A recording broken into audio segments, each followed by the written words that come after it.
हामी धरानबाट चाहिँ मुक्तिनाथको दर्शनको निमित्त हिँडेको दिन चाहिँ पोखरामा आएर बसियो र त्यसको भोलिपल्ट चाहिँ अहिले बिहानको समय लगभग 7 साढे 7 को समय हो। हामी पोखराको यो विन्ध्यवासिनी मन्दिरदेखि उकालोको बाटो हामी जाँदैछौँ।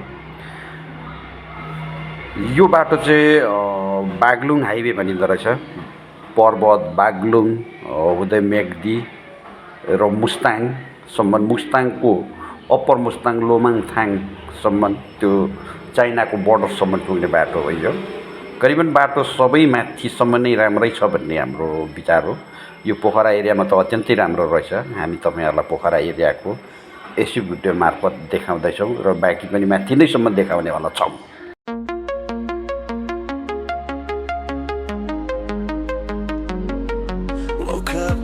Tuesday, the sky was gray, but inside my heart, sunshine all the way. Got my favorite trainers laced up tight, gonna chase my dreams there in plain sight.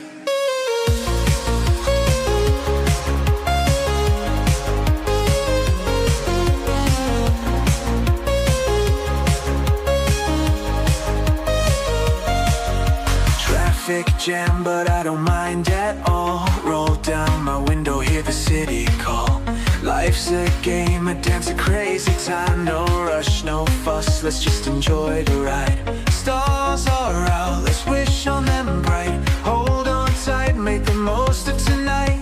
In every twist, in every turn, there's no end to what we'll learn. Feel the beat, it's in my bones. अहिले चाहिँ हामी पर्वत जिल्लाको सदरमुकाम कुस्मा बजारमा रहेको अवस्थित जो झोलुङ्गे पुलहरू छन् ती झोलुङ्गे पुलहरूमा गएका छौँ हेर्नका निम्ति।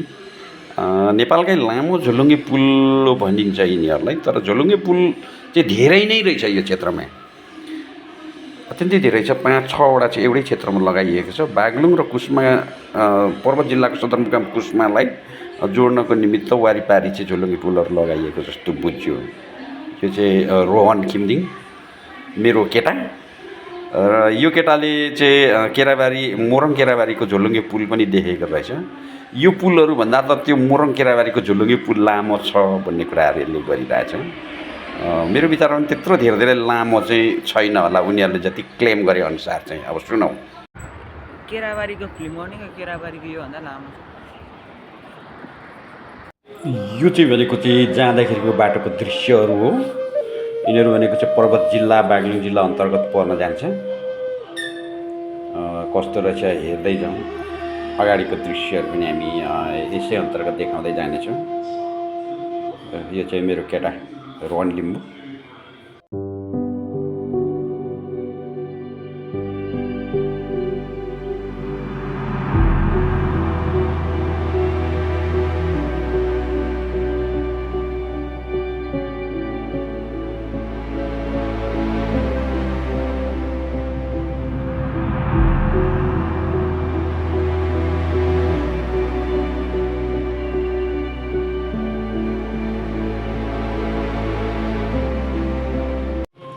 यस क्षेत्रलाई चाहिँ रूप्सेको झरना भनिन्छ। मुस्ताङ जिल्लाभन्दा के अगाडि नै पर्छ। मुस्ताङ जिल्ला टेक्नुभन्दा अगाडि मेगदी जिल्ला अन्तर्गतै पर्न जान्छ यो खासै हामी पाहाडमा बस्ने मान्छेहरूको निमित्त त्यस्तो विशाल झरना त होइन, फेरि पनि पर्यटकहरूको नजरमा परेको झरना हो योदेखि केही अगाडिपट्टि लगभग 1 किलोमिटरको अगाडि चाहिँ कालीगण्डकीको एकदमै नजिक दुईपट्टिको पहाडमा चाहिँ ढुङ्गा खोपेर ढुङ्गा मुनि नै अन्डरग्राउन्ड भएकोहरू छ। त्योहरू पनि तपाईँहरूलाई हामी देखाउनेवाला छौँ।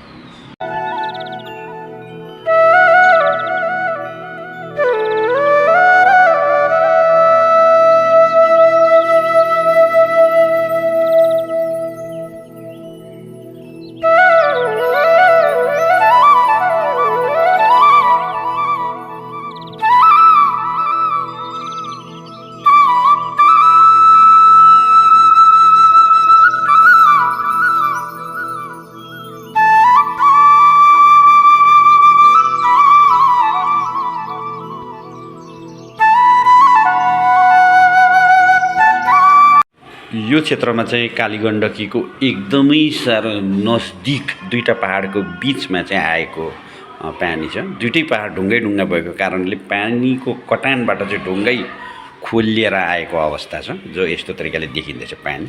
यो सबै ढुङ्गा क्षेत्र छ, तर ढुङ्गालाई चाहिँ पानीले काटेर पानीको कटानबाट चाहिँ एकदमै नजिक लगभग उस्तै खालको जम्प गर्न सक्ने मान्छेहरूले पनि यसलाई जम्प गरेरै पनि नाग्न सक्छ। तर दुईटैपट्टि पहाड भएको कारणले गर्दा ग्रिपहरू छैन। यी यस्तो तरिकाले यो तल पानी बगिरहेछ ढुङ्गाभित्रै नै।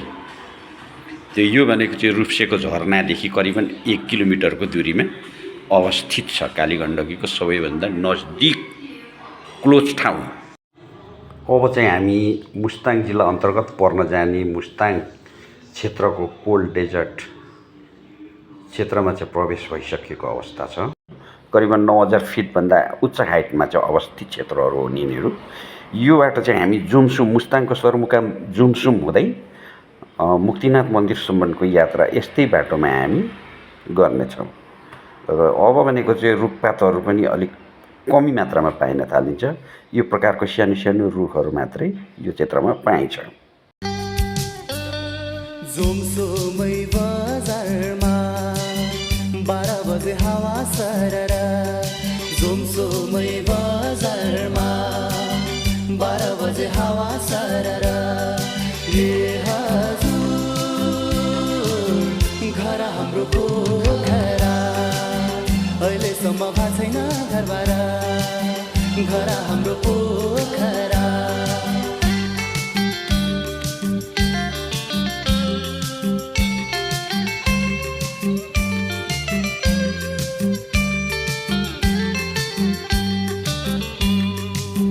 त्यो डाँडा ढाक्यो कुहिरोले, अझ पानी परेन लैबरी।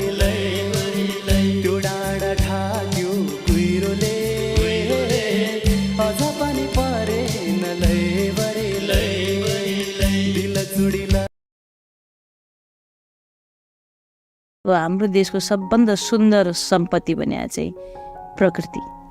त्यो डाँडा काँडामा हिमालमा जुन विदेशीहरू लाखौँ पैसा खर्च गरेर हाम्रो देशमा केही दिनको त्यो मात्र सुख भोग्नलाई पनि लालायित भएर आइराखेको छ, जबकि त्यो त सबै हाम्रो जतिखेर पनि उपभोग गर्न पाइन्छ, त्यसको आनन्द उठाउन पाइन्छ। अब यो उमेर पनि म एउटा यस्तो उमेरमा पुगेको छु कि कालखण्डमा पुगेको छु जहाँ कि अब चाहिँ टाउको दुखाउँदिनँ। जीवनको कति बाँकी समय छ त्यो अनिश्चित चिज हो, तर जति पनि छ त्यो चाहिँ म टाउको नदुखाइकन, आफ्नो पनि नदुखाउने अरूको पनि नदुखाइकन, जुन मैले पूर्वजन्मको पुण्यको फलले या यो जन्मको पुण्यको फलले गरेर मैले यस्तो वातावरण मैले इन्जोय। अहिले चाहिँ हामी मुक्तिनाथको पहिलो प्रवेशद्वारमा पुगेको छौँ। पहिलो प्रवेशद्वारभित्र इन्ट्री भइसक्यौँ हामी। इन्ट्री हुने बित्तिकै दुईपट्टि सिँढी छ, दुईवटा सिँढीको बाटो भएर जानुपर्ने हुन्छ। एउटा जाने बाटो छ भने एउटा चाहिँ माथिदेखि दर्शन भइसकेपछि वापस आउने बाटो हो। धेरै उच्च भएकै कारणले गर्दा अलिकति अक्सिजन लेभल कम भएकोले गर्दा टाउको दुख्ने, बमिट आउने जस्तो समस्याहरू देखिँदैछ। आज राति चाहिँ हामी पनि यही क्षेत्रमा चाहिँ होटल परिसरमा बसेको थियौँ। अक्सिजन कमी भएकै कारणले होला केही सास लिनुमा समस्या भयो जस्तो आफूलाई महसुस भयो।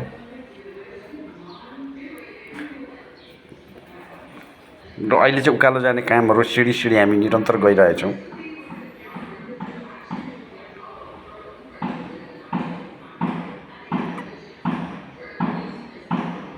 तपाईँ घोडाबाट आउनुभयो भने पनि उतादेखि घोडा यहीँसम्म आइपुग्ने हो। यो चाहिँ रोहन लिम्बू मेरो छोरा, घरमा यसलाई बोलाउने नाम तनिस भनिन्छ। घोडा यदि आयो भने पनि तपाईँलाई भित्रै छिराउँदैन। यो भनेको चाहिँ राष्ट्रिय झन्डा पनि छ। यो चाहिँ हामी भनेको लगभग अब हामी दोस्रो गेटभित्र इन्ट्री भइसकेको छौँ।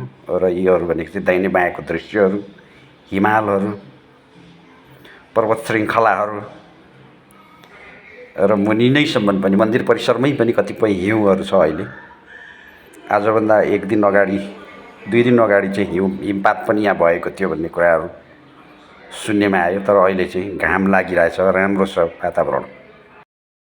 ल अहिले चाहिँ हामी मिस्टर तनिससँग जाँदैछौँ। 1313 मन्दिरको दर्शन गर्ने भन्दा पनि धेरै चाहिँ भिडियो र फोटो खिच्ने हो। फोटो भनेको जसले तसले रहन्छ, जाडो लागिरहेछ त्यहाँनिर, पानी चाहिँ नुहाउनु पर्ने रहेछ।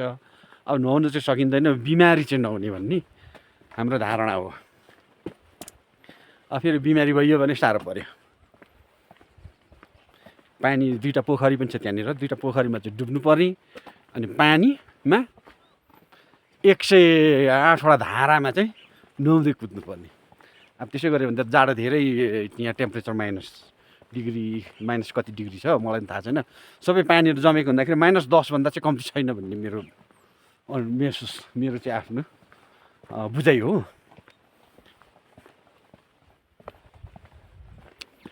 कस्तो छ अब हेर्दै जाउँ हामी।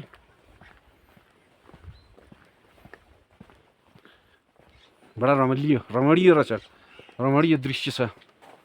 ठाउँहरू पनि राम्रो बनाएको रहेछ, सिँढी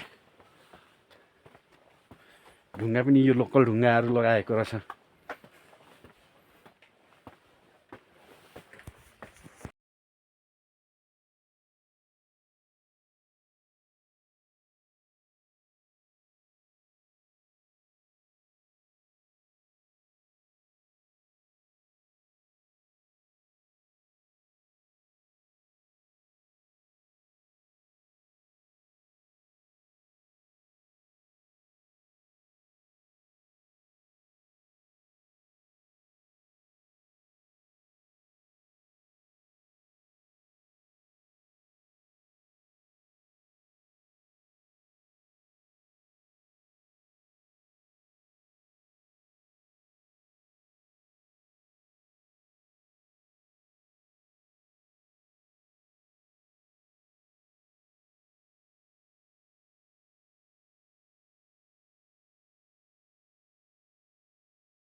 क्यामेरा मोबाइल